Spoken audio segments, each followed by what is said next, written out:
I'm Megan Holloway. I'm 33 years old, and for almost 2 years, my parents told employers across Western Pennsylvania that I'd stolen money from my last job, even though I had never been charged with anything in my life. By the time I finally understood what they were doing, I was sleeping in a women's shelter outside Erie, keeping my documents in a zippered makeup bag under my pillow, and listening to my mother leave me voicemails that always ended the same way. "Come home, Meg. We can still fix this if you stop humiliating us." That was the part that broke something in me. Not the lies, not even the lost jobs. It was the way they talked like I was the one hurting them, while I was washing my face in a bathroom with 6 stalls and timing my showers so I wouldn't cry where anyone could hear. The worst day was a Thursday in November, cold enough that the windows at the shelter had a thin white film around the edges. I had an interview that morning at a pediatric dental office in Fairview. It wasn't glamorous. It was a front desk job, scheduling, insurance forms, answering phones.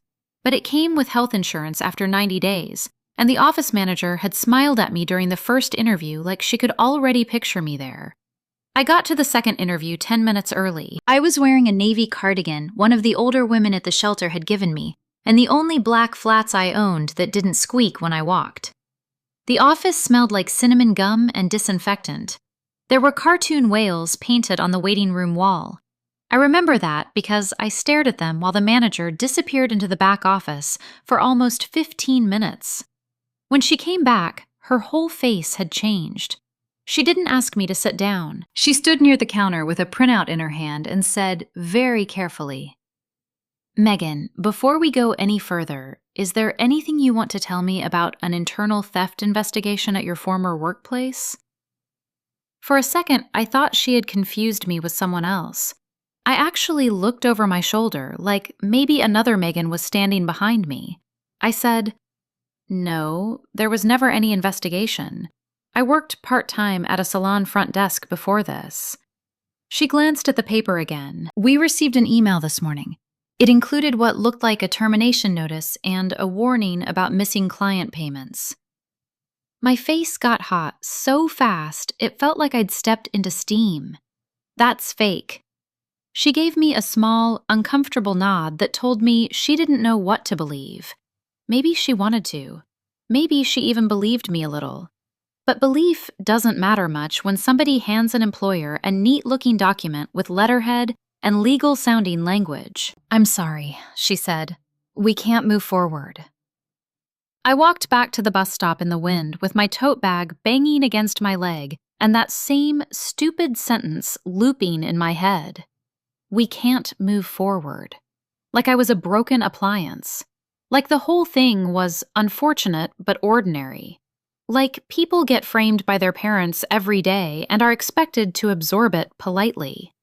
On the ride back, I checked my phone. 1 missed call from my mother. 2 voicemails. A text from my father sent 23 minutes earlier. "You are making this harder than it needs to be." No greeting, no question about where I was, just that line, like he already knew. That was when I knew for sure it was them. Until then, I had kept leaving a tiny amount of room for coincidence, bad luck, some clerical mess, a vindictive old manager I'd somehow offended without realizing it. But that text came too fast, too neatly timed, like he'd been waiting for the rejection to land before reminding me who controlled the air around me. My parents lived in Ashby, the kind of Pennsylvania town where people decorate for every season and discuss each other's lives under the guise of prayer requests. My father, Richard Holloway, spent 24 years supervising claims at a regional insurance office and carried himself like every room was a board meeting he chaired by default. My mother, Elaine, organized meal trains, sent sympathy cards in looping cursive, and cried so beautifully in public that people mistook it for goodness. Inside our house, everything had always come with conditions. Money came with oversight. Privacy came with suspicion. Kindness came with a bill attached later. At 17, I wasn't allowed to pick up extra shifts unless my father approved the schedule first. At 21, my parents still kept my passport in their bedroom safe because, according to my mother, important documents shouldn't be left lying around. At 31, when I said I wanted to move to Erie and get my own place after my divorce, my father laughed like I'd announced I was joining the circus. I should have understood then that they were never going to let me go cleanly, but there's a difference between controlling parents and parents who would rather ruin your name than lose their grip on you. I didn't know I was living inside that difference until job after job vanished, until one landlord stopped returning my messages, until a shelter caseworker quietly asked me whether anyone in my family had access to my applications. That night, after the dental office interview fell apart, I sat on the edge of my shelter bed, staring at my father's text until the screen dimmed. Then my mother called again. I let it ring. A minute later, another message came through. "Come home tonight, Megan. Apologize for the lies you've been telling people, and your father will make some calls. Not we'll help you, not we love you. Your father will make some calls." That was the first time I understood the shape of the cage I'd been living in. And the next morning, a woman in a camel coat walked into the shelter lobby, asked for me by my full name, and said something that changed the course of my life. "Your grandmother left instructions in case this happened." Before I ended up in that shelter, I spent most of my life thinking my parents were strict in a way that was annoying, not dangerous.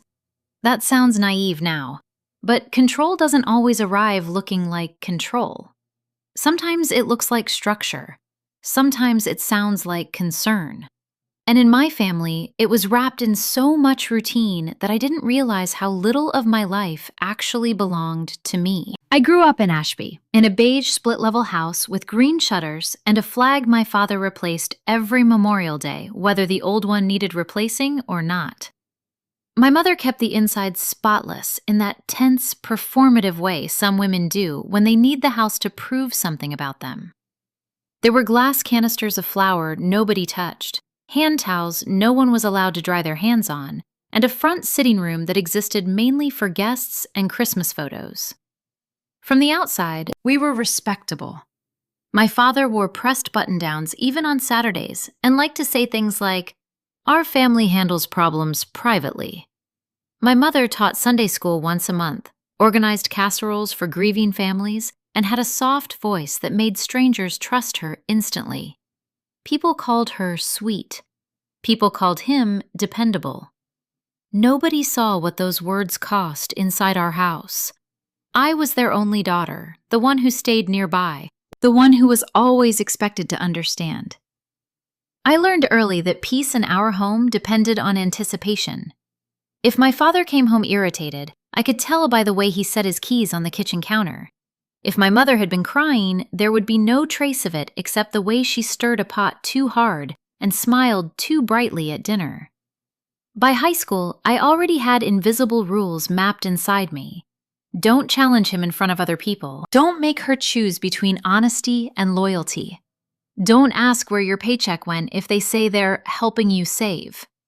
Don't talk about moving out unless you want a 3-hour lecture about failure, predators, debt, and women who end up used and abandoned. The first job I ever had was at a tanning salon on the edge of town. I was 19, and my mother insisted on driving me the first week so she could make sure it was appropriate. When I got paid, my father said I should be grateful he was teaching me financial discipline. He had me deposit everything into an account he'd helped open when I was a minor. My name was on it, but so was theirs. Every time I wanted to buy something bigger than shampoo or gas, I had to explain it. Even after I got married at 26, that leash never really disappeared. My ex-husband Daniel used to joke that my parents treated me like I was on loan, not grown. He wasn't entirely wrong. They called constantly. They expected holiday attendance like it was mandatory. My mother asked for keys to our apartment for emergencies, and my father offered opinions on everything from our grocery budget to where we should buy furniture. The marriage only lasted 4 years. Daniel and I wanted different things, and by the end, we were both tired in ways love couldn't fix. The divorce was quiet, almost embarrassingly polite. No screaming, no cheating, no dramatic betrayal. Just paperwork, separate apartments, and the terrible emptiness that follows when something ends without a villain. I moved back into my parents' house because I told myself it was temporary. 6 months, maybe 8. Just enough time to rebuild, save money, and find steady office work in Erie. I was 31 and humiliated by how quickly I slipped back into the role they had waiting for me. At first, they made it sound like rescue. My mother said, "Stay as long as you need, honey. We're family." My father said, "Get back on your feet first, then make smart decisions." But within 2 weeks, they wanted to know where I was applying. Within 3, my mother began asking to read my emails because, according to her, employers judge tone. By month 2, my father had opinions about every job posting I found. Too far, too unstable, too urban, too many men in that office, too many young people, too much turnover, too much risk. When I got an interview at an orthopedic clinic in Erie, he asked 3 times whether they handled narcotics on site, as if I were applying to work in a cartel instead of a reception desk. I started keeping things from them after that. Small things at first. A printed resume folded into my tote bag, a second email account, applications submitted from the public library instead of the family laptop downstairs. It felt ridiculous, sneaking around at 32 like I was hiding cigarettes from a strict parent. But secrecy was the only way I could breathe. Looking back, that was probably when they decided I had become a problem to solve.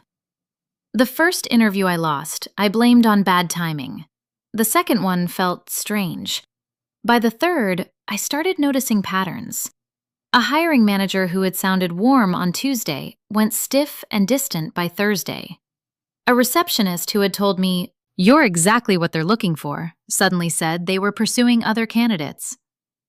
One office stopped answering entirely after scheduling me twice. Every rejection made my father calmer. That was what scared me most in the beginning. He wasn't angry. He wasn't dramatic. He watched me struggle with the kind of composure that only made sense if my struggle was confirming something he already believed. Then, one night, as I was rinsing dinner plates, he stood in the kitchen doorway and said, almost casually, "You know, Megan, independence sounds glamorous until reality gets hold of you." I dried my hands and looked at him. "I'm applying for receptionist jobs, Dad, not moving to another country." He smiled, but there was no warmth in it. "Same principle. Some women aren't built for being on their own." I wish I could say that was the moment I saw everything clearly. It wasn't. At the time, it just felt like one more ugly sentence in a house full of them. I didn't yet know he was already making calls. The first time someone actually told me what was happening, it came out in a whisper across a reception counter. It was late April, almost a year after I moved back into my parents' house. I had applied for a scheduling position at a small physical therapy clinic in Erie. The interview had gone well, really well.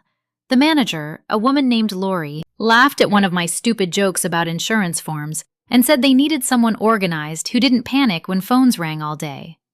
2 days later, she called and asked if I could stop by again to go over paperwork. I walked into the clinic that morning already picturing the relief of having somewhere to go every day that wasn't my parents' kitchen. Lori closed the office door behind us and sat across from me with her hands folded on the desk. "Megan," she said gently, "I'm going to ask you something uncomfortable." My stomach tightened. "Okay." "We received a call yesterday from someone who said they were a former coworker of yours." My brain went blank for a moment. "A coworker?" "She said you had been investigated for taking cash payments from clients at a salon you used to work at." The words hit the air like something sour. "That's not true," I said immediately. Lori nodded, but the sympathy in her face had already been replaced by caution. She sounded very concerned. She said she felt obligated to warn us. I leaned forward. Did she give her name? Lori hesitated. She said she was a friend of your family. Everything inside me went quiet. For a long second, I could hear nothing but the faint hum of the clinic's front desk printer outside the door. A friend of your family. I knew exactly how small Ashby was. I knew how easily gossip traveled, but the timing was too perfect. The interview on Monday, the warning call on Tuesday. My father had asked me the night before where I'd been. How did the interview go? He'd said while reading the newspaper. Fine, I told him. He didn't look up. Just remember, he said calmly, people eventually learn who they're dealing with.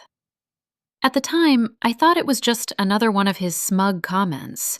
Now, it felt like a confession. Lori watched me carefully. If there's something you want to explain. There isn't, I said. My voice came out steadier than I expected. I've never stolen anything from anywhere. She sighed quietly. I believe that you believe that, she said. That sentence ended the interview more clearly than any rejection letter ever could. I drove home with my hands tight around the steering wheel. My head kept replaying the phrase Lori had used, a friend of your family. When I pulled into my parents' driveway, my father was sitting on the porch in the same lawn chair he used every evening, reading glasses low on his nose. He looked up as I got out of the car. Well? He asked. I stared at him for a long moment. Then I said, Did you call them? His expression didn't change. What are you talking about? The clinic in Erie. He folded his newspaper slowly. Megan, he said, if people are questioning your integrity, maybe you should think about why. It was such a smooth answer. Calm, reasonable, impossible to prove wrong. But something in the way he said it made my chest feel hollow. Because for the first time in my life, I understood that my father didn't just want me to stay. He wanted the world outside our house to close its doors first. The morning after the dental office interview collapsed, I barely slept. The shelter was quiet, except for the soft creak of metal bed frames and the distant sound of a television someone had left on in the common room. I kept replaying my father's text in my head. You are making this harder than it needs to be. By sunrise, I had already decided something had to change. I just didn't know what yet. That was when the woman in the camel coat arrived. She stood in the shelter lobby talking to the receptionist when one of the volunteers came down the hallway looking for me. Megan, she said, there's someone here asking for you. My first thought was panic.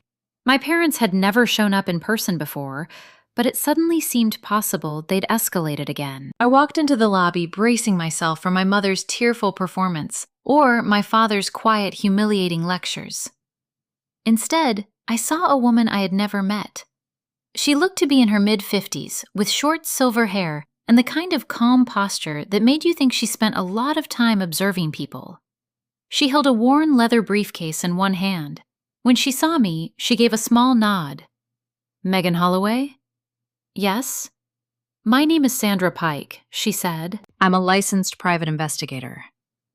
For a moment, I thought I'd misheard her. A what? A private investigator, she repeated evenly. And before you ask, no, I was not hired by your parents. I hadn't even said the question out loud, but apparently my face had. She gestured toward the small sitting area near the window. Would you mind talking for a few minutes? Every instinct I had told me to be careful. I'd spent the past year learning how easily information could be twisted against me, but there was something in her tone that felt direct, almost reassuring. We sat across from each other in two faded armchairs. Sandra placed the briefcase on the table between us, but didn't open it yet. I've been looking for you for several weeks, she said. Your grandmother asked me to. The words landed slowly. My grandmother? I said. June Holloway. The sound of her name caught in my chest. Grandma June had died 4 years earlier. She used to live in a small cottage near Lake Conneaut and made the best peach cobbler I'd ever tasted. She was also the only person in my family who ever told my father to stop talking when he started lecturing. She passed away, I said carefully. Yes, Sandra replied, but before she did, she hired me.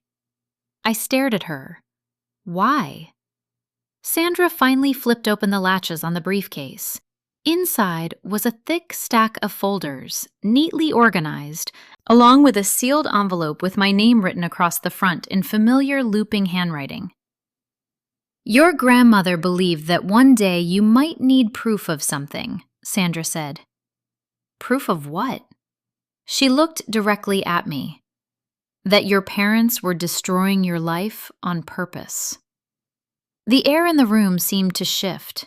Sandra opened the first folder and turned it so I could see. Phone records, dates, transcripts, dozens of them.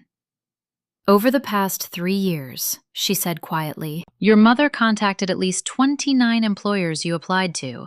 In most cases, she claimed you had been involved in financial misconduct. My stomach dropped. And your father? I asked. Sandra slid another document toward me. Email headers, IP addresses, attached PDFs designed to look like HR warnings. He created several of the documents that were sent anonymously, she said. I looked down at the files spread across the table and suddenly understood something my grandmother must have known long before I did. This hadn't been random sabotage. It had been a system. Sandra gently pushed the sealed envelope closer to me. She also left you this, she said. I turned the envelope over slowly. My name was written on the front, and underneath it, in the corner, were 5 small words. Open when you finally see them. 3 weeks later, my parents invited half of Ashby to a family reconciliation night at the church fellowship hall.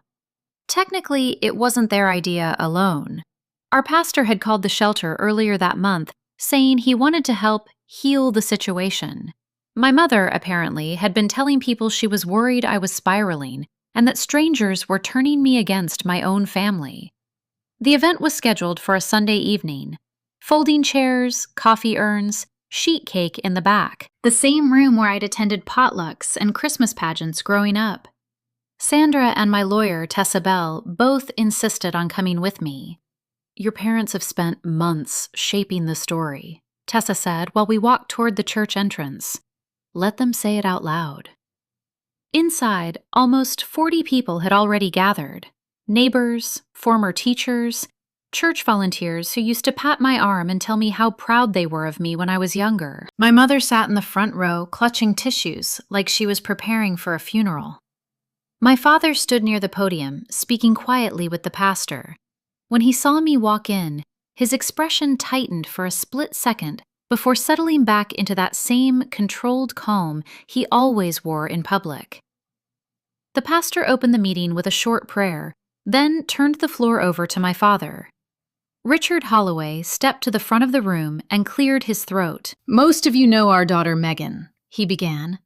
And you know Elaine and I have always tried to raise her with strong values. He paused, letting the room settle around him. Unfortunately, he continued, over the past year, Megan has been influenced by people who don't understand our family. She's been struggling, and we've been doing everything we can to bring her home safely.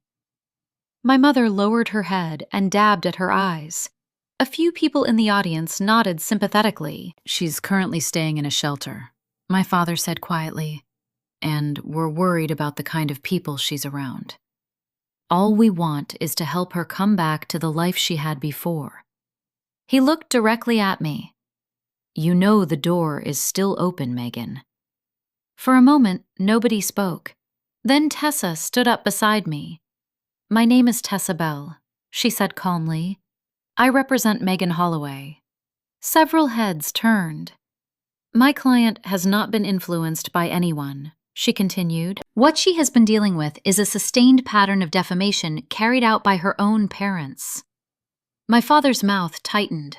That's ridiculous, he said. Tessa held up a folder. We have phone transcripts, email records, and witness statements documenting 32 separate instances where Elaine Holloway contacted Megan's employers claiming she had committed financial theft. A murmur rippled through the room. My mother looked up sharply. That's a lie, she said. Sandra stepped forward from the back row. I'm Sandra Pike, a licensed private investigator, she said. I documented the calls myself over the past 2 years. The room went silent. Tessa handed several printed documents to the pastor and the church board members sitting at the side table. Copies of the recordings and call logs have also been filed with the county court this morning, she said. Someone in the second row whispered, 32 calls? My father looked around the room, realizing the ground was shifting beneath him. This is private family business, he snapped. No, I said for the first time that night. My voice sounded clearer than I expected. You made it public when you told employers I was a criminal. Every face in the room turned toward him. For once, my father had nothing prepared to say. The lawsuit moved faster than I expected. Within 2 weeks of that meeting at the church, Tessa filed a civil case against both of my parents for defamation and interference with employment. The evidence Sandra had collected was airtight. Call recordings, email logs, timestamps, and even a few voicemail messages my mother had left pretending to be a concerned acquaintance. When the official court notice was delivered to my parents' house, my father called me 6 times in a single afternoon. I didn't answer. Tessa had been very clear about that. All communication goes through me now, she said. My father left one voicemail anyway. Megan, you are humiliating your own family. Call me before you make a mistake you can't undo. The strange thing was, I didn't feel the panic I used to feel when he spoke like that. For the first time, his voice sounded smaller than the damage he'd caused. The case didn't even make it to a full trial. Once my parents' lawyer reviewed the evidence, he requested a settlement meeting. 32 verified calls to employers, forged documents, and multiple witnesses were more than enough to convince him this wasn't a fight worth dragging into a courtroom. 3 months after that church meeting, the judge approved a settlement. My parents were ordered to pay $91,700 in damages and were legally prohibited from contacting any future employers or interfering with my work again. When the ruling was read, I felt something unexpected. Not triumph, just quiet. For years, my parents had controlled every door I tried to open.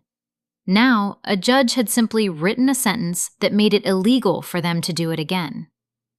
After the settlement, my father refused to speak to me. My mother sent one handwritten letter through her lawyer saying she hoped I would remember the love behind everything we did. I read it once and put it in a drawer. Because love doesn't sabotage your ability to survive. Around that same time, I met with the attorney my grandmother had arranged years earlier, Martin Voss. He confirmed something Sandra had only hinted at. My grandmother had sold her small lake cottage shortly before she died and quietly placed the money in a trust under my name. She had been afraid my father would try to control it if he knew about it. The balance, after several years of careful investing, had grown to $286,400. I sat in Martin's office, staring at the number for a long time. Your grandmother believed you might need a way out someday, he said gently. She was right. The money didn't make me rich, but it gave me something I had never truly had before. Space. I used part of it to rent a small one-bedroom apartment in Erie. Nothing fancy. Cream-colored walls, a balcony barely big enough for 2 chairs, and a kitchen where every cabinet belonged to me. I bought a used Subaru with more miles on it than I cared to count and opened a bank account with only my name on it. A month later, Martin offered me a part-time administrative job at his law office. Apparently, organizing Sandra's evidence files during the lawsuit had impressed him. It wasn't glamorous work, but it was mine. I'm 33 now. I have a job, an apartment, and a quiet life that no one monitors. I haven't spoken to my father since the settlement. My mother occasionally sends messages through relatives, but I keep my distance. Because forgiveness and access are not the same thing. Sometimes I still think about my grandmother sitting in that little cottage years ago, planning for a future she wouldn't live long enough to see. She understood something it took me decades to learn. Real love doesn't cage you. Real love builds a door and leaves the key in your hand.